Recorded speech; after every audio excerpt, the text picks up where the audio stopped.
All right. Hello, everyone. I hope you guys have been enjoying your time off if you are off for Memorial Day and hopefully maybe you got some rest or spend some time with family and friends, maybe around some water because it has been toasty out here. So, welcome back if you are back at work and watching this. This is week 8 of Flourish. We are talking about reading the nutrition facts label today. Reminders, all as always, don't forget to turn in your weekly tracker. And then we have Best You coming up in June and Best Wealth coming up in June. So be sure to check out my emails. The very bottom of the email will have the links to that information. And if you ever have any questions about those, feel free to email me and I can get you some more information. Next week, I will be on vacation on June 1st. So Amber will be teaching your class that week. So I will see you guys the next week. But let's go ahead and get started and recap from week 7. We talked about stress, sleep, and relationships, all of which are very important for our overall health and longevity. So that chronic stress can cause trouble sleeping, diabetes, headaches, shortness of breath, memory and concentration issues, anxiety, heart issues, digestive problems. Remember, I showed that body and you could see all of the different things coming off of the body and how it affects us. And so we really want to work to try to reduce this chronic stress that we have in our life.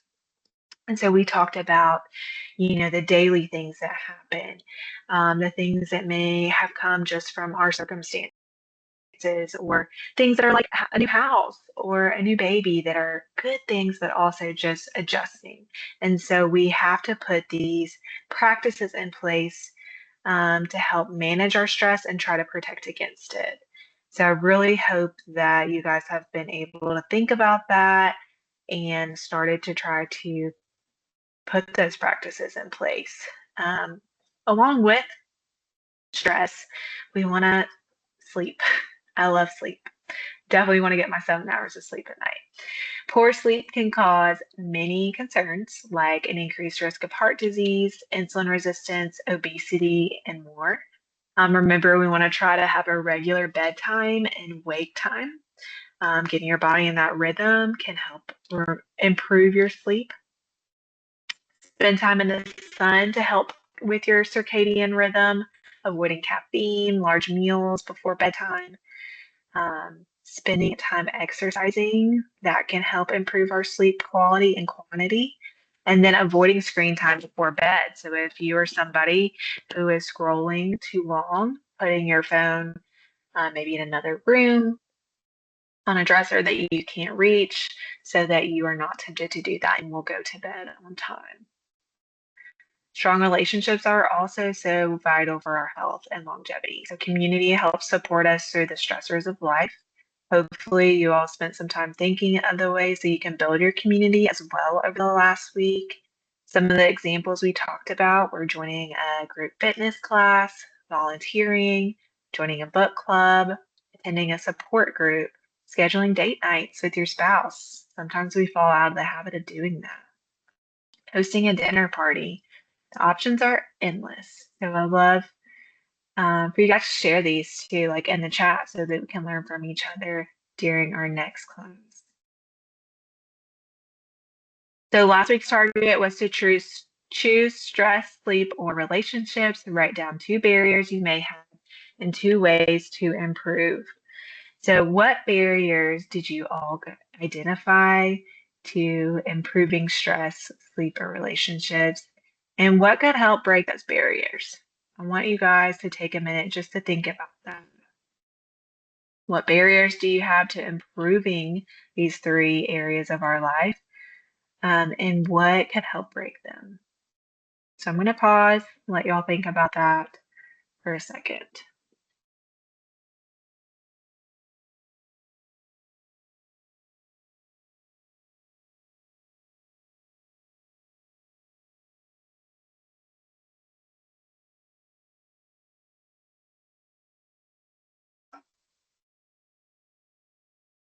All right, and I want you to continue thinking about that because this changes in different seasons of our lives, and we have to be proactive and continue adjusting.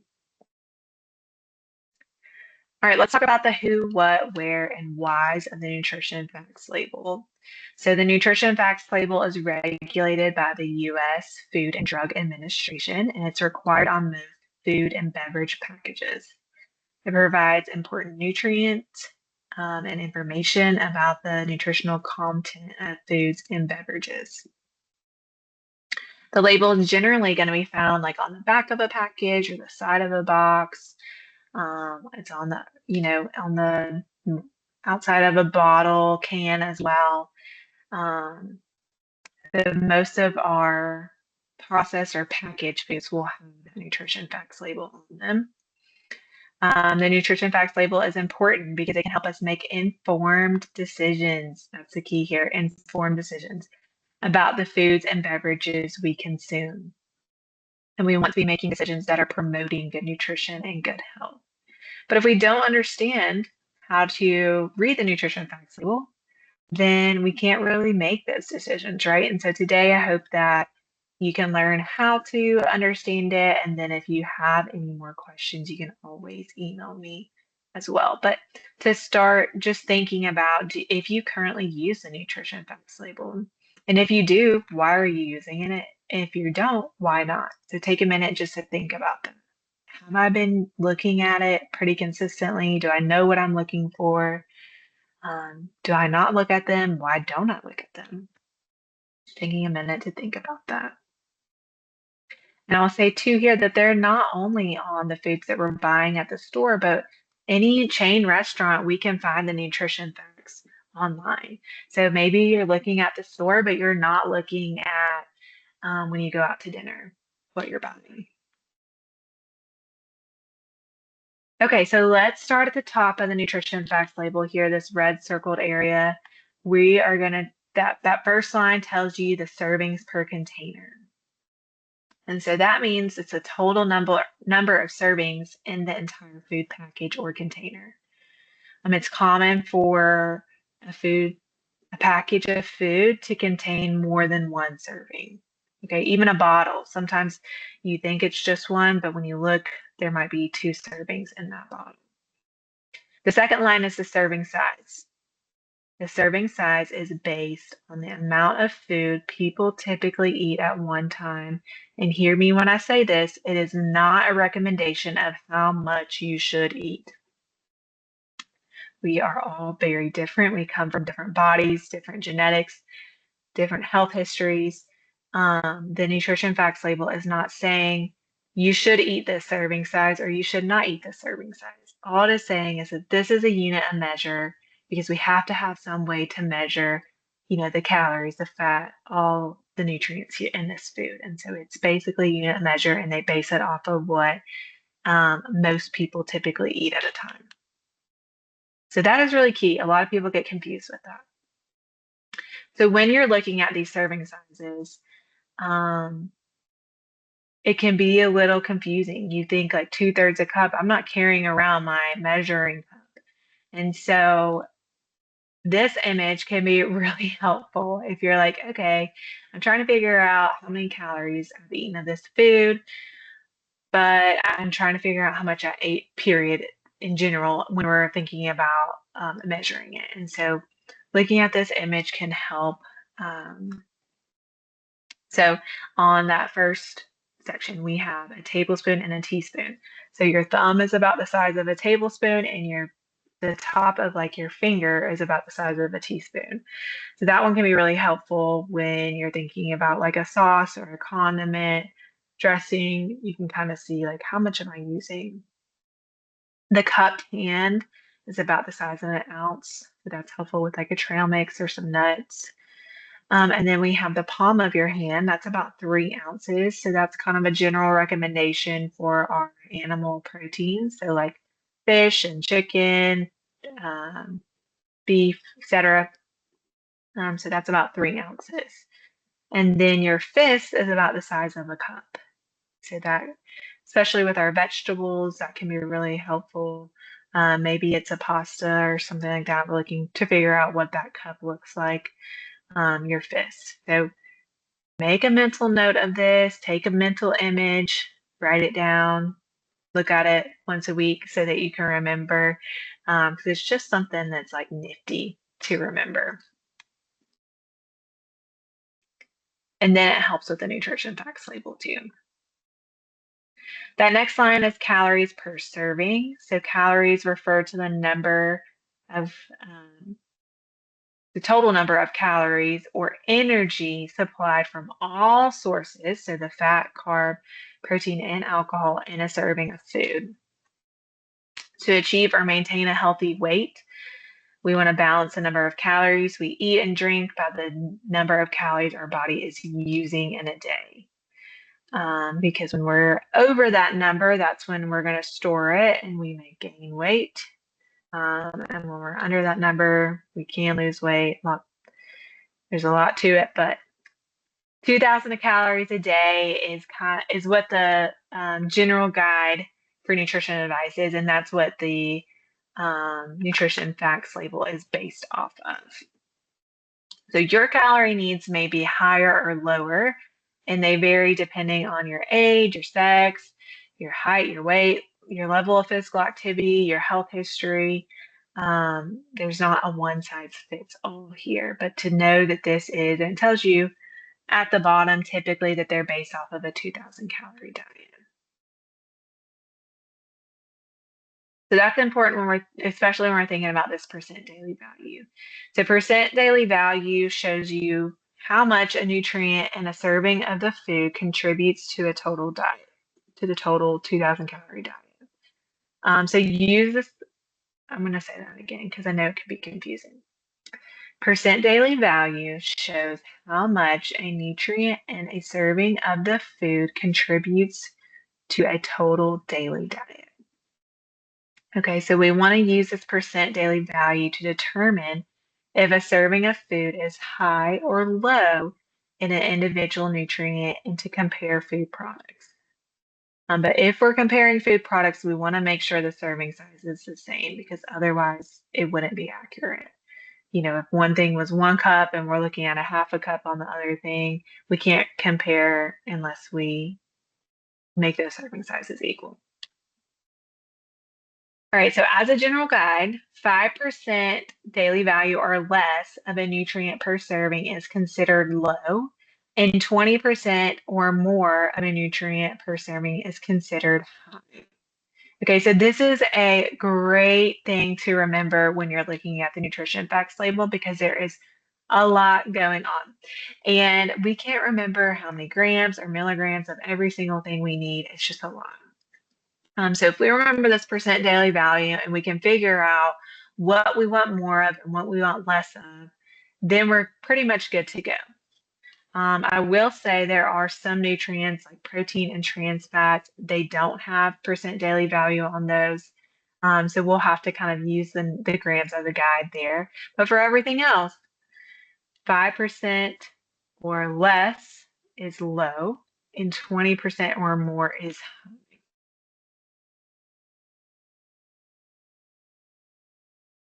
So we're going to look at that a little more in a second. So this label lists the different nutrients contained in the food product. We want to use a section of the label to help choose products that are lower in nutrients you want to get less of and higher in nutrients you want to get more of. So things that we want to probably get less of would be like our saturated fats. So the dietary guidelines for Americans recommends that we limit our total saturated fats to less than 10% of our daily calorie intake. And so that is about 21, 22 grams per day if you're on a 2,000 calorie diet. And so if we look at this here, this one already has 8 grams, or 8 grams of fat. It has 1 gram of saturated fat. So you can see 5% daily value on that. So that is low in that product, and that's what we want it to be. So we want less saturated fat, less trans fat, 0 if possible, lower in sodium, and then low in added sugars. So we can see the percent daily value next to these to try to kind of figure out where we are on this scale. So we said saturated fat, we have 5%, so that's low. Great. Trans fat, we don't have a percent daily value, but it's 0, so that is good as well. Then we have sodium, 7%, so it's close to that 5, so it's on the lower end. And then we have added sugar, which is at 20%, so we know that's high. That's a lot of added sugar. Then we have, on the other side, we have nutrients that we want to get more of. So fiber, vitamin D, calcium, iron, potassium. Oftentimes we don't get all these nutrients that we need. So trying to look for them on the nutrition facts label, especially if you know, like, I'm not getting enough fiber or I'm not getting enough calcium, and looking at that percent daily value. So fiber here, we can see 14%. So that is on the higher side, but it could be even higher. But good to know for comparing two different, let's say we're comparing two different breads. We want to look at that fiber content, and that percent daily value can be helpful to see too, where are these at on the scale. Then we have vitamin D, calcium, iron, and potassium down here that we can see the percent daily values too. I know I have a lot of people who are iron deficient too, so that's a great thing to know, is like that 20% or more is high. So this product has 8 milligrams or 45% of the daily value, so this is high in iron. So when we eat a lot of these red foods, so the saturated fat, trans fat, sodium, added sugar, it can increase our risk of developing heart disease, high blood pressure, and other chronic health conditions. So we really want to watch these things. The other part of this is reading the ingredient list. So it can be a really helpful tool. It shows each ingredient in a food by its common name or usual name, and the order of the ingredients matters. It's intentional. Okay, so they are listed in descending order by weight. So the ingredient with the greatest contribution to the product is listed first. So remember when we talked about grains and we wanted whole grain, so we wanted whole wheat. We were talking about the breads to be first, because that means it's the biggest, most quantity ingredient in that recipe. So that's what we want. We want it to be mostly whole wheat. So that's why we're looking for it to be that first ingredient. And the ingredient contributing to the least by weight is going to be listed last. So oftentimes you will see that being some type of spice. So here we can see garlic extract, dried chicken, onion powder. Those are the last three in this chicken noodle soup. Check the ingredient list on foods before you buy them. We want to use the list to find out whether a food or beverage contains ingredients that are sources of nutrients we want to get more of, so maybe whole grains.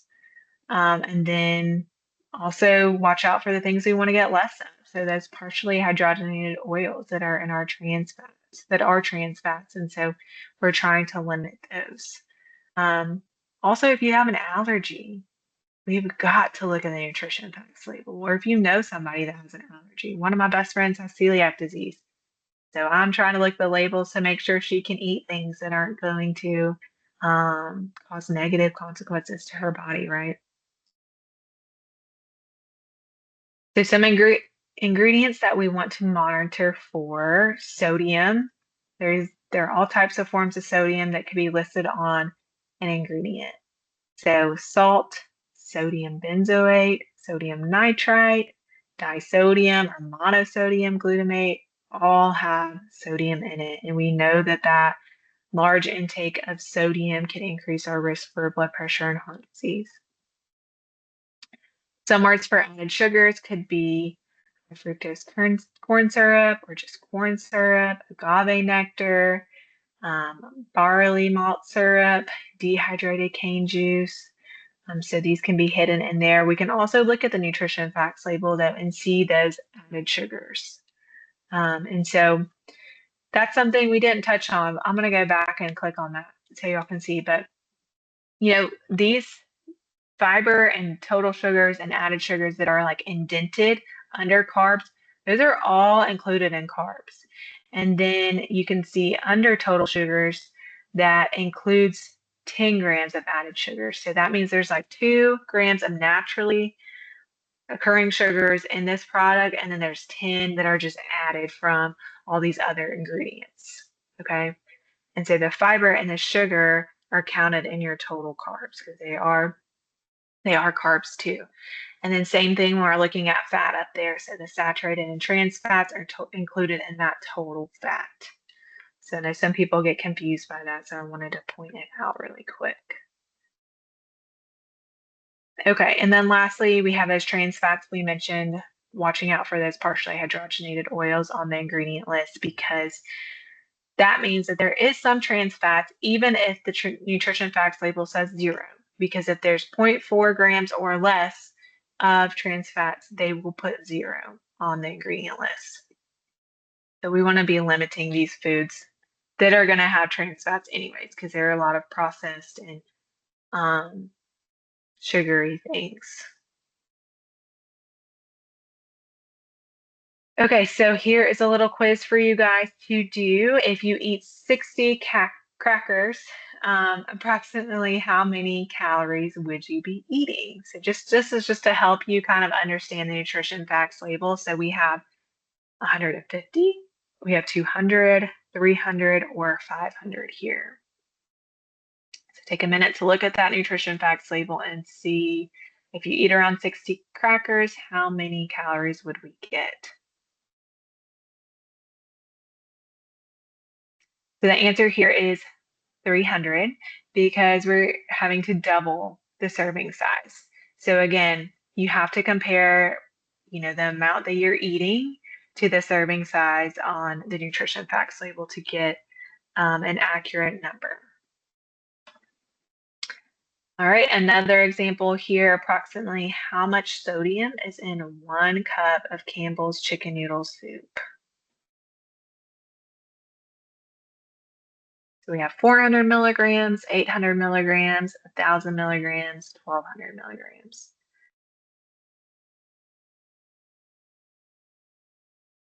Again, here you have to double the sodium because 1 cup is double the serving size. And I chose this one specifically because oftentimes people will eat a whole can of chicken noodle soup, Campbell's chicken noodle soup, and they don't realize that if you actually look in the ingredient list, in the nutrition facts, the servings per container is 2.5 servings. So if you're eating that whole can, you're eating 2.5 servings, which, right, the I told you guys the serving size is not how much you should eat. But if you do eat this whole can, you're eating quite a bit of sodium, right? Because you're eating 2.5 what that serving size said, which is hard to read. I think it's 410. So that's a lot of sodium just from one meal. So that's why we really want to be mindful of looking at that nutrition facts label. Okay, and on this one, we want to look at the percent daily value for dietary fiber. Is this high or low? Is this a high or low amount?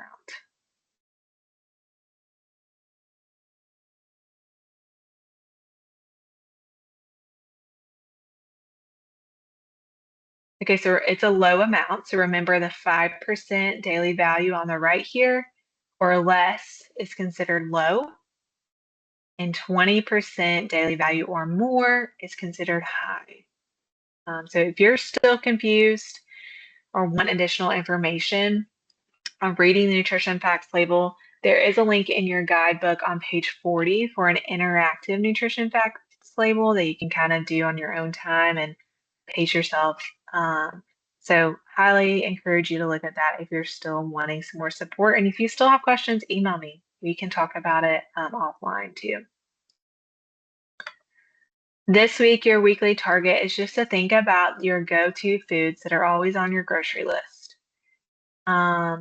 Look at the nutrition facts label on these foods. Are there things that we need to swap and find a product that may be lower in sodium? Like if you're buying Campbell's chicken noodle soup, can we find a chicken noodle soup that is lower in sodium, or I don't know, a condiment that you're buying, or a bag of chips, etc. So just thinking about what you typically buy, looking at the nutrition facts label, and if, is there anything that we need to swap it with?